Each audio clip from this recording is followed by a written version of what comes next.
Thomas steigt aus dem Bus und blickt auf das große Krankenhausgebäude vor ihm. Er ist ein erfahrener Krankenpfleger und heute ist sein erster Arbeitstag in diesem großen Krankenhaus in Berlin. Er fühlt sich ein bisschen nervös, aber auch gespannt. Nachdem er sich umgezogen hat, trifft er seine neuen Kollegen in der Notaufnahme. Dr. Meyer, der Chef der Abteilung, begrüßt ihn herzlich. Willkommen, Thomas. Wir sind froh, dass du hier bist. Danke, ich bin auch froh, hier zu sein, antwortet Thomas. Kaum hat er seinen ersten Kaffee getrunken, hört er eine Sirene. Ein Rettungswagen kommt an. Eine Frau hat einen Autounfall gehabt. Thomas handelt schnell. Er hilft den Sanitätern, die Frau auf eine Trage zu legen.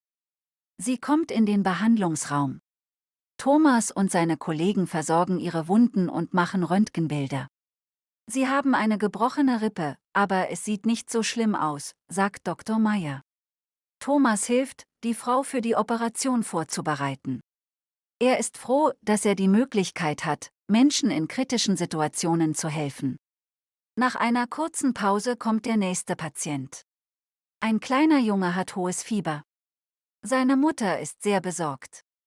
Thomas misst die Temperatur und spricht beruhigende Worte. Wir werden gut auf ihn aufpassen, sagt er und lächelt. Der Junge bekommt Medikamente und bald geht es ihm besser. Thomas hat nur ein paar Minuten Zeit für eine Kaffeepause. Er setzt sich in den Pausenraum und spricht mit seiner Kollegin Anna. Sie arbeitet schon seit 10 Jahren in diesem Krankenhaus. Wie gefällt dir dein erster Tag? Fragt Anna. Es ist viel los, aber das Team ist großartig. Ich bin froh, hier zu sein, antwortet Thomas. Bevor er seinen Kaffee zu Ende trinken kann, hört er seinen Namen über das Lautsprechersystem. Ein weiterer Notfall. Ein Mann mit starken Bauchschmerzen kommt herein. Thomas und die anderen Krankenpfleger kümmern sich sofort um ihn. Dr. Meyer stellt fest, dass der Mann eine Blinddarmentzündung hat. Wir müssen ihn sofort operieren, sagt er. Thomas hilft bei der Vorbereitung des Patienten und des Operationssaals.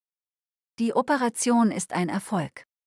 Thomas ist erleichtert und stolz, Teil eines so kompetenten Teams zu sein. Es ist jetzt schon spät, aber der Tag ist noch nicht vorbei. Eine ältere Frau kommt mit Herzproblemen in die Notaufnahme. Sie hat Schmerzen und kann nicht gut atmen. Thomas setzt eine Sauerstoffmaske auf und beruhigt sie. Sie sind in guten Händen, sagt er. Dr. Meyer kommt und macht einige Tests. Sie müssen hier bleiben. Wir müssen weitere Untersuchungen machen, sagt er zur Frau.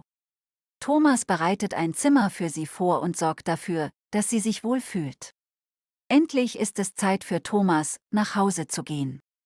Er ist müde, aber zufrieden. Er zieht seine Schuhe an und sagt Tschüss zu seinen Kollegen. Gute Arbeit heute, Thomas, sagt Dr. Meyer. Danke, bis morgen, antwortet Thomas und verlässt das Krankenhaus. Auf dem Heimweg denkt er über den Tag nach. Es war anstrengend, aber er hat vielen Menschen geholfen. Das ist der Grund, warum er Krankenpfleger geworden ist. Er freut sich schon auf den nächsten Tag. Zu Hause angekommen, isst er zu Abend und geht früh ins Bett. Er ist müde, aber glücklich. Er schläft schnell ein und träumt von einem weiteren Tag im Krankenhaus, voller Herausforderungen und Möglichkeiten, Menschen zu helfen.